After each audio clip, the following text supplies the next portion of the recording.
Hi friends, இப்போ மகா கல்யாணம் பார்க்க போகிறோம். ஆகா கல்யாணத்தில் வந்துட்டு நம்ம மகா இருக்கிறது தெரியாமலே தம்பி போய் சொல்கிறாப்புல. அது மட்டுமா பொண்டாட்டி குத்துக்கள் மாதிரி உட்காந்துரு கையில் இன்னொரு பொண்ணோட என்னத்துக்கடா போகிற அப்படின்னு சொல்லிட்டு டெரராக லுக்கு விட்றாங்க. இப்போலாம் லுக்கு விட்டா மட்டும் என்ன விஷயம் தலகம் புரியாமல் வாழும் புரியாமல் உட்காந்துருக்காங்க.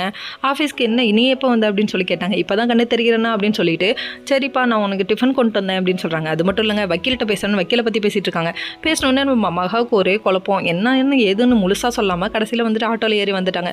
வர வழியில் யோசிச்சுட்டே வராங்க, எதுக்காக இவர் வக்கீலை வர சொல்லியிருப்பார், என்ன விஷயம், வக்கீல் வர அளவுக்கு என்ன விஷயம் நடக்குது இங்கே ஒன்றும் புரியலையேன்னு யோசிச்சுட்டு இருக்காங்க.